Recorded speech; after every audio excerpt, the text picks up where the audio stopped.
Thank you for coming here for this press conference. While the opening statement was being made, I was wondering, how come the Prime Minister never does any of these press conferences? I mean, how come every other opposition person does press conferences, but the Prime Minister of India does not like to face the press? It's an interesting question. Anyway, please feel free to ask me what you would like. Rahul, today the Assam Gana Parishad has revived twice with the BJP. In the case of Congress across the country, although you have firmed up alliance in Tamil Nadu, in many other states you don't have a clear pre-poll alliance. Don't you think in the event of a hung parliament, this would be advantage BJP for the president to call the largest pre-poll alliance? How does it shape in your case and what plans you have? Secondly, unemployment and farmers' distress appear to be the key issues for elections this time. Do you have a clear plan for creating more jobs and to improve the lot of farmers? If yes, if you could explain that. Yeah. Thank you. First of all, on the alliance question, alliances in a number of states are firmed up. Tamil Nadu, Maharashtra, Jharkhand, Bihar is practically concluded. Jammu and Kashmir, the conversation is close to final stages. So the idea that Congress party and the opposition has not got alliances, that's just a flawed and a wrong idea. In fact, the people who don't have alliances are the BJP. And we are fighting as a combined opposition. On the jobs question, couple of points I'd like to make. Economic growth is directly related to the mood of the country. This is something that the BJP, the Prime Minister, fundamentally doesn't understand.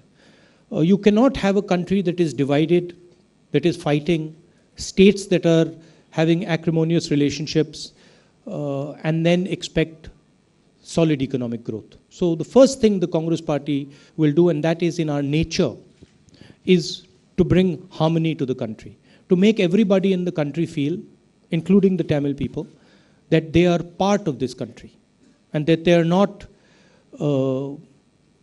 they don't feel isolated, harassed, and their culture doesn't feel under attack.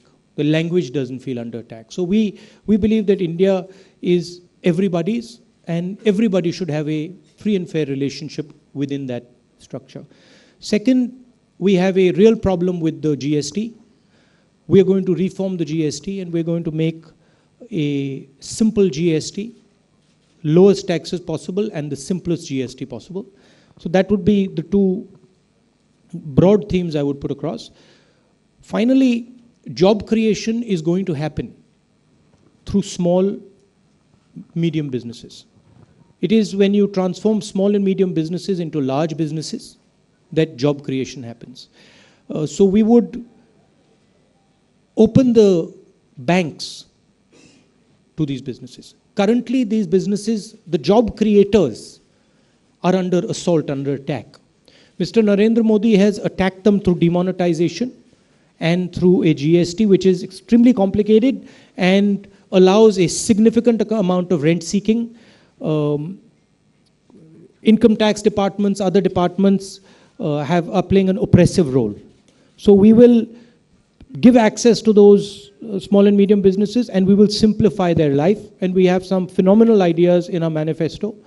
I'm not going to announce it here, but I will in the next few days and weeks. We have some phenomenal ideas on how we are going to make entrepreneurship easy, simple and possible in this country.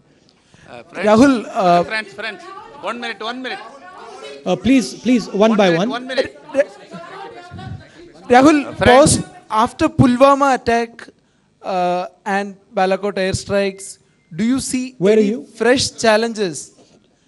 After Pulwama and Balakot, do you see any fresh challenge to your political strategies? If yes, do you really think that it has given a perception that BJP has become more courageous? My second question. Well, the first thing is, the first question is 45 of our people were brutally murdered in Jammu and Kashmir. And I understand that whatever opportunity the Pakistanis will get, they will take. The question is, what did the government do to protect those 45 people? What did the government do to ensure that the Pakistanis could not plant a bomb near their bus? So that's the first question. Second question is the man who planted the bomb. The architect of that bomb is a man called Masood Azhar, released by the BJP, sent to Pakistan, sent to Kandahar by the BJP. National Security Advisor was involved in that deal. So the BJP needs to explain exactly why they sent that criminal back. That's the question of terrorism. The principal issues in this election, there are 3 or 4 issues. The single biggest issue that everybody feels is there is unemployment and joblessness in the country, and Narendra Modi is a flop show when it comes to unemployment and job creation. He's a flop show, nothing better. He makes these statements about Make in India, Startup India, these all fake statements.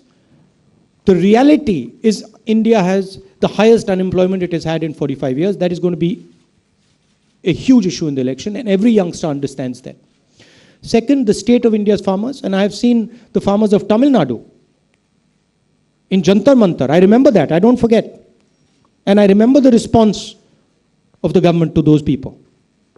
Okay? So, the state of the farmers is the second issue, and the complete disrespect that the BJP government has towards farmers, that's the second issue. The third issue is the wholesale attack on our institutions. Removing the CBI chief at 1:30 at night, demonetizing without asking the RBI chief resigns, Supreme Court judges come out and say, we're not being allowed to do our work. So the wholesale attack on our institutions, the attack on Tamil culture, the attack on the Tamil language, and this is not just Tamil Nadu, all states in India are feeling that. The Northeast is feeling it, the South is feeling it, everybody is feeling it. This country is not going to be ruled from Nagpur. It's as simple as that. Every state has the right to have a voice in this country, and we will guarantee that every single state, including Tamil Nadu, has a voice in where this country goes. We have a government in Tamil Nadu, frankly, that is remote controlled by the Prime Minister. And this is an insult to the Tamil people. It's an absolute insult to the Tamil people. And I understand the Tamil people's sentiment that they are, in first time in many years, they are being run from Delhi. And it is unacceptable to me. I think the Tamil people should run their own state. Those are the broad issues. Before asking questions, mention the media name. So, Ramesh, Rahul here. Pudhiya Thalamrai. Final point. The state of the economy. See, we are creating a crisis. Our demographic dividend, Mr. Narendra Modi is turning it into a disaster. And instead of doing anything about it, he is making everybody fight. So there has to be a movement towards unification. There has to be a movement towards building bridges. There has to be a movement towards a conversation. And that is the spirit of my first question. Why is it that the Prime Minister is scared of a conversation? Why can't the Prime Minister, don't have a conversation with me, have a conversation with the press. Have the guts to come here like I do. Have the guts to go in front of 3,000 students and talk to them. Why are you hiding? Hello, sir. Rahul, I want to ask you about... Vijay from Satyam News. Sir, what is your poll promise in Tamil Nadu? And what is your poll What promise? is my poll promise? What is our poll promise in Tamil Nadu? Because we have a lot of problem in hydrocarbon issues and sterility issues and continuous farmers' agitations. Local issues, frankly, are better addressed by the PCC president and the senior leaders here.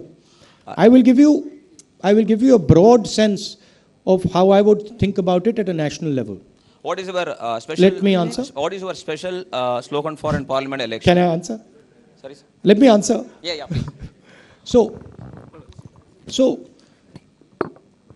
broadly, the economy has to be put on track.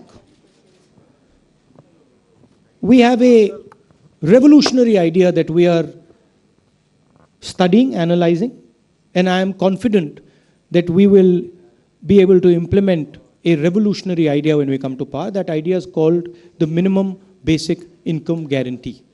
That means that after 2019, there will be nobody in India below the minimum income line.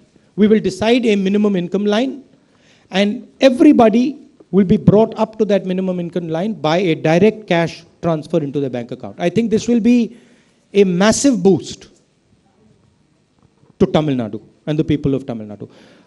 The other thing, Tamil Nadu has shown that it has the capability to compete with the Chinese as far as manufacturing is concerned. You are, by all accounts, one of the leading states when it comes to manufacturing.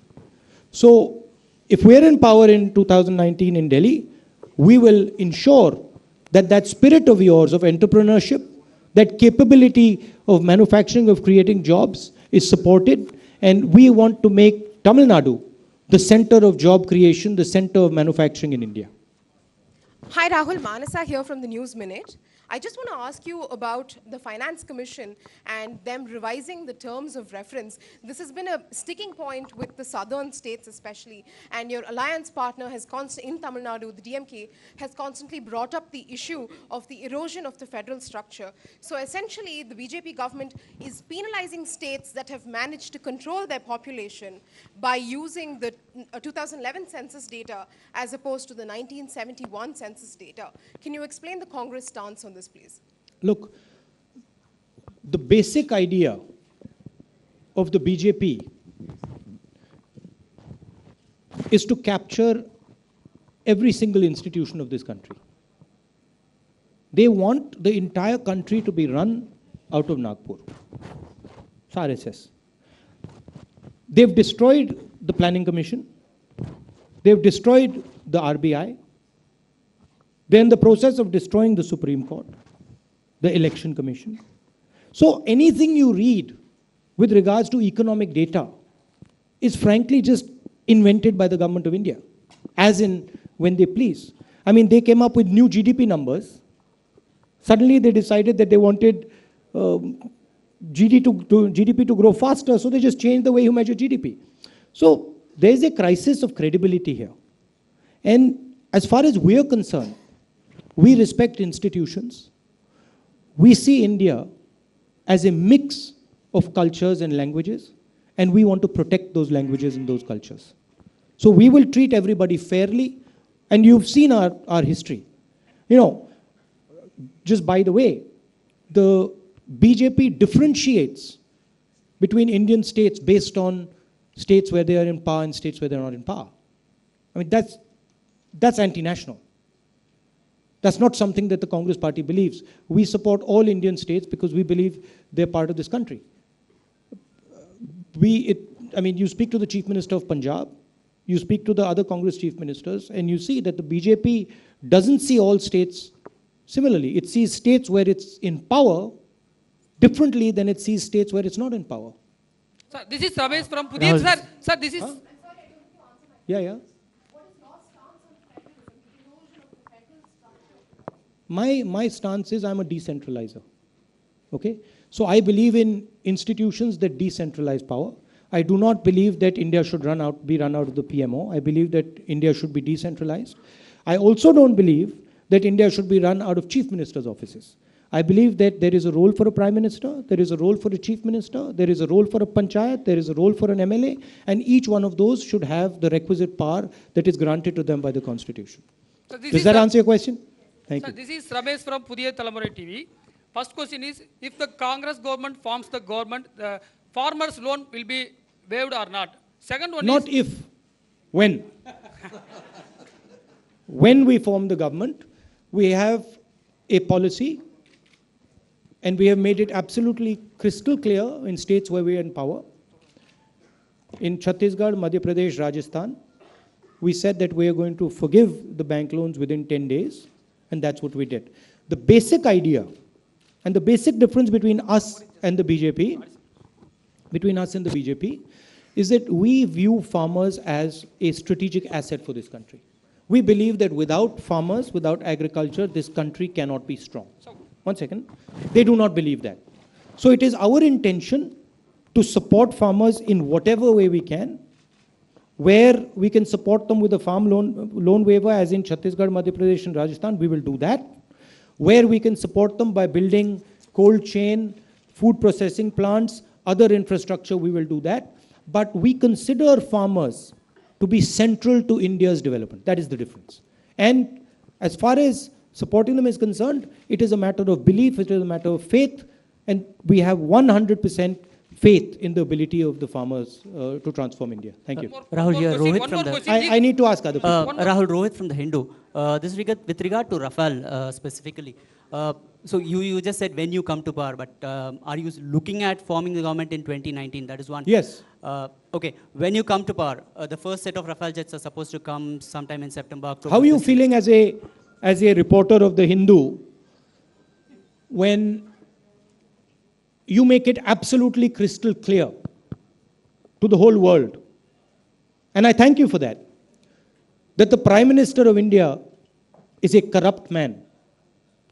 When you have documentation, clear proof, that the Prime Minister of India has bypassed the entire negotiation, when you have clear proof which says he ran a parallel negotiation, when you put that proof down in your newspaper and you show it to everybody, and then there's no investigation, how do you feel? How do you feel, frankly, when you do that and a lot of your colleagues don't support you? Right? You're nodding your head. I understand why they don't support you. Because they are threatened, they're bullied, they're crushed. I understand that. But I'm extremely proud of you for doing your duty. I'm extremely proud of you for putting the truth down right in front of Mr. Narendra Modi. It's not an easy thing to do. So I commend your newspaper. Okay, thank you. One sec, let him, he should have another extra question. I'm actually not come to the question. Yeah. So you said when you come to power, right? So what do you plan to do about it? Because the first set of jets, about Rafale, because the first sets of jets are supposed to come sometime in September this year. And then there is the offset clause and offset contracts. So do you plan You should just call it the 30,000 crore clause. The actually, we'll rename it. We'll call it the Anil Ambani clause. Okay. But do you have a concrete proposal to no, look, have a as far as the Rafale aircraft is concerned, we do not think there are questions to the capability of the aircraft. The only question we are raising is that Mr. Narendra Modi and Mr. Anil Ambani have stolen 30,000 crores from the Air Force. From the pilots who bombed Pakistan, they have stolen from their pocket.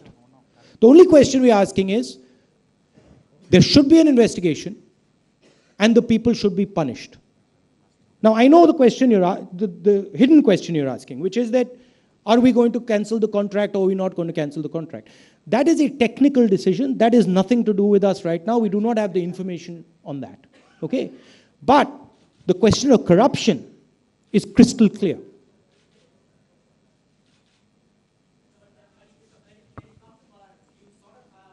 We have an investigation, and I am absolutely 100% certain that on the back of that investigation, Mr. Narendra Modi and Mr. Anil Ambani will be convicted. But will you still go ahead with the 36 aircraft, or do you have a plan that's to go back to the 126? That's something when we have access to the information, that will be decided. That would be inappropriate, and I'm not informed enough to answer that question here. Hello, Mr. Rahul. Hello, Mr. Rahul. Myself, Priyan from Polymer News. And my question is, NDA Alliance has clearly proposed that PM Modi is a PM candidate. And also they say that there is a lot of contradictions in choosing a PM candidate in a UP Alliance. And what do you answer for them? My answer is that the entire opposition is united and is fighting the BJP, Narendra Modi and the RSS. We are going to defeat the BJP and Mr. Narendra Modi. Prime Minister question, frankly, it is for the people to decide. It is very arrogant for us to make these type of statements about who will be the Prime Minister. People can decide that. Our duty is to defeat Mr. Narendra Modi, and we will deliver on that duty. Our duty, I mean, as the united opposition.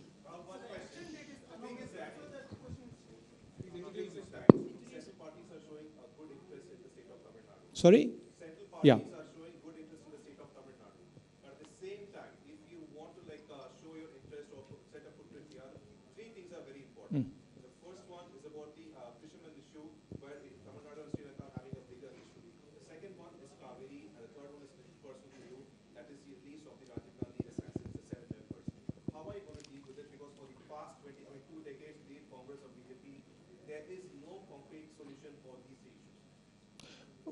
Just repeat the issues. What was the first one?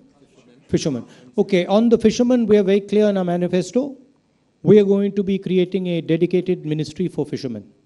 Okay, that is going to specifically look into these issues. So we are going to empower fishermen dramatically in our country. On the second issue, Kaveri, we believe that it can be amicably settled. Third issue, okay, Rajiv Gandhi, look, as far as the assassination of my father is concerned, there is a personal issue to me and my family, which we have dealt with, which is fine. And then there is a legal issue. The legal issue has to take its course. And whatever the legal issue, whatever course the legal issue takes, we are happy with. So we are not, we are quite forgiving people. We don't sort of have any animosity or hatred towards anybody. So it is for the court to decide what happens. My follow-up question is that when it comes to Kaveri, the thing is that Karnataka, either BJP or Congress power, ultimately you seem to have an upper hand over there. Till now, there is no concrete kind of like a solution for that as well. I think you need a conversation to start. You need a conversation to start between the stakeholders, and that's the type of thing we excel at.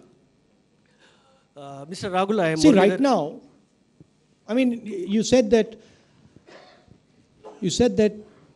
national parties are paying attention to Tamil Nadu. Currently, the government of Tamil Nadu is controlled by the national government. So for all practical purposes, Tamil Nadu does not have its own government. Tamil Nadu is currently being run by Mr. Narendra Modi. And that is also something that our alliance, frankly, the DMK and the Congress alliance, is fighting. We don't accept that the Prime Minister's office should be running a state like Tamil Nadu. We simply do not accept it. The Tamil people should run their state. The Tamil spirit, the Tamil language has to be protected. And we do not appreciate, for whatever reason, he is able to manipulate these people or pressurize these people. The outcome is not a good outcome for the people of Tamil Nadu. And that is something that we want to change. Mr. Rahul, I am Muralidharan. And by the way, this feeling is there in Tamil Nadu. The sense that there is an assault on Tamil culture, that there is an assault on Tamil language, there is an assault on Tamil students. This feeling is there. We've seen it. And this feeling is unfortunate. This feeling has to be erased from the hearts of Tamil people. Tamil people should feel that in our country, we run our state, our language, our culture, our history is not attacked, and we are equal partners in this state. Mr. Rahul, I'm Muralidharan from BBC. If Congress win back to power, will you give education as a state subject? And the NEET exam education as a state subject? Yeah, it's a concurrent subject now. Yeah. So will you give it back to states? And the NEET exam, what's your take on that? NEET exam is a big worrisome issue in Tamil Nadu. Yeah, I mean that is an issue that we will look into. That it is discriminatory against youngsters in the state. That is something we will look into, and I think it is resolvable. Broadly, I feel that we need to spend a lot more on education. As a country, we are not spending enough on education, and we've been discussing with the manifesto committee that we want to make it 6% of expenditure. We want to make it 6%. So we want to increase the amount of expenditure on education. The NEET issue, we are flexible people, we can work out a solution. I'm very confident of that.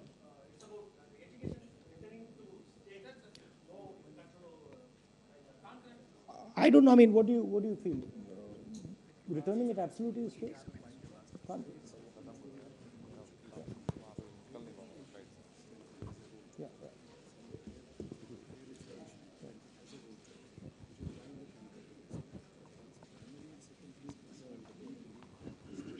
Yeah. So, to answer your question, the center has a role in higher education. It doesn't have a role in primary education. And I think that makes sense. Primary education, secondary education should be the domain of the state. And on the higher education side, there are certain aspects that the center brings which are positive, so we don't have a problem with it. Let me frame it for you differently. We are against the assault on the education system of our country. Today, Vice Chancellor after Vice Chancellor is being placed based on the ideology he follows. Institutions are being suppressed and forced to follow what Mr. Mohan Bhagwat and the RSS believe. That is, for us, unacceptable. We want our institutions to be independent. We want our students to ask questions, to challenge ideas, any idea. So that is the difference between the spirit. Hello, Rahul sir. I am I think we have a time issue now. Yeah, I am Tamilarisi from News 18. How many percentage of seats would Congress allot to women? We are not just going to allot percentage of seats to women. We are doing something much bigger than that. We are doing something bigger than that. We've taken a decision in our manifesto that we are going to pass women's reservation, 33% of parliament seats, 33% of Vidhan Sabha seats, and we've also taken the decision at the national government level to reserve 33% of all jobs for women. Sir, Deva from News 7. Sir, Deva from News 7. Tamil Nadu தொடர்ந்து திமுக அதிமுகவோட இணைந்து பயணிச்சிட்டு வரீங்க. காங்கிரஸ் தன்னெழுச்சியாக உருவாவதற்கு எது தடையா இருக்குன்னு நினைக்கிறீங்க? அதுபோக நீங்க தமிழ்நாட்டில் ஒரு தொகுதியில போட்டியிடறன்னு சொல்லி உங்க கட்சி நிர்வாகிகளே சொல்லிட்டு இருக்காங்க. தமிழ்நாட்டில் நீங்க போட்டியிடுவதற்கான வாய்ப்புகள் இருக்கிறதா?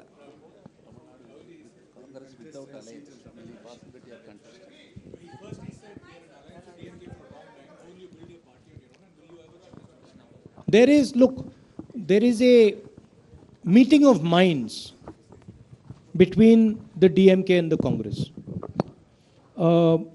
So we are working together, and I think it's a very constructive alliance. I think it's a very powerful alliance. So there's no question of Congress fighting alone here. We are in an alliance, and that's what we're going to do. Yeah.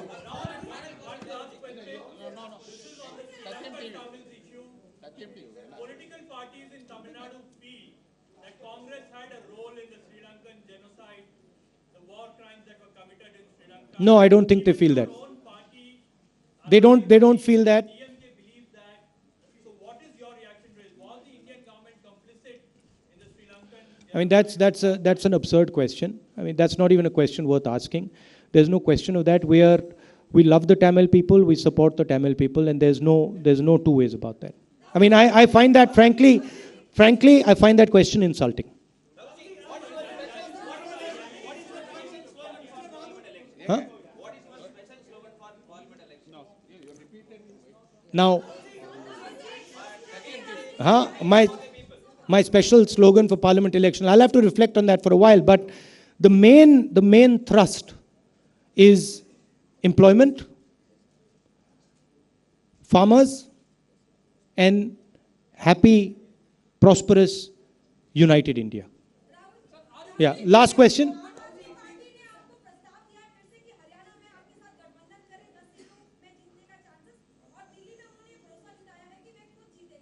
On Aam Aadmi Party, we've made our stance very clear. There's no confusion about that. Thank you very much, all of you, for coming here. Thank you.